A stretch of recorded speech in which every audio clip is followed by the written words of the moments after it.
Biliyorsunuz bütün dünya pandemi nedeniyle hem sağlık hem de ekonomik alanda çok zorlu bir süreçten geçiyor. Tabii iş insanımızın, esnafımızın bu dönemde yaşadıkları zorlukların da farkındayız.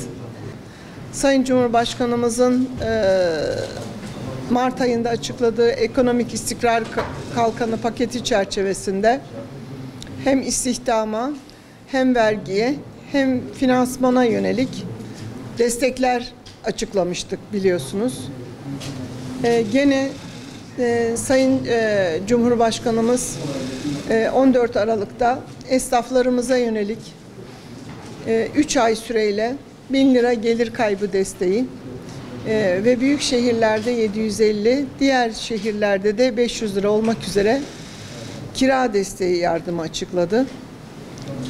Gene geçtiğimiz günlerde özellikle kafe, restoranlarda, kafeteryalarda cirosu 3 milyon liraya kadar olan işletmelerin ciro kaybının %50 ve üzeri olduğu işletmelerde ciro kaybının %3'ü kadar 2.000 liradan az, 40.000 liradan çok olmamak üzere gelir kaybı desteğini devreye aldık.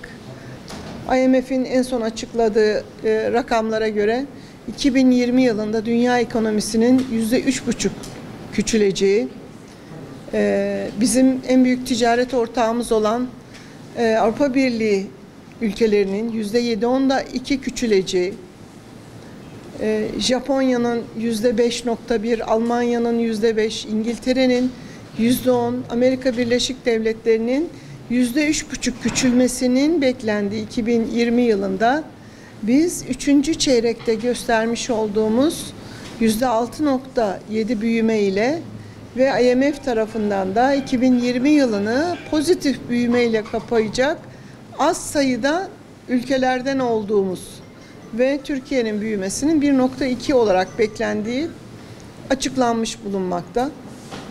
Gene bu süreçte Türkiye gerçekten ihracatta 3. çeyrekte %33.4 büyüme gerçekleştirdik.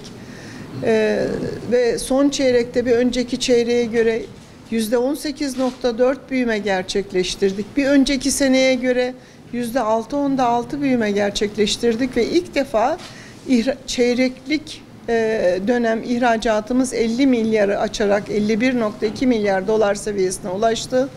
Ve 2020 ihracatımızı orta vadeli hedefimizin de üzerine çıkarak 169,5 milyar olarak gerçekleştirdik. Biliyorsunuz esnaf sanatkarlar Teskop aracılığıyla düşük faizli kredi kullanıyorlar ve kredi toplam tutarı 68 milyar dolara ulaştı ve bunun sadece 42 milyar doların 2020 yılında verildi.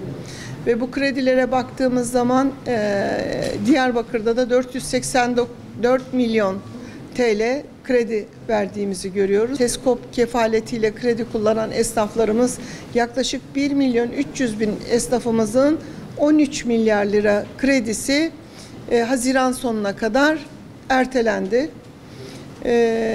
İnşallah pandemi sürecinin atlatılmasıyla beraber kaldığımız yerden çok daha hızlı ve güçlü bir şekilde devam edeceğiz. Dünyada doğrudan yatırımların %42 azaldığı bir dönemde Türkiye Ocak-Kasım döneminde 6.1 milyar dolar doğrudan yabancı yatırım almış bulunmakta. Bunun da önümüzdeki reform süreciyle, reform paketiyle beraber çok ciddi oranda artacağını öngörüyoruz.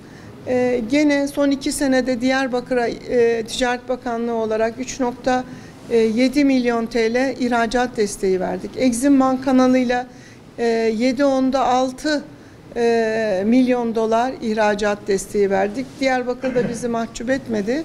%16.4 ihracat artışıyla 255 milyon dolar ihracat gerçekleştirdi. İnşallah 2021'de bu rakamları artırarak sürdüreceğiz.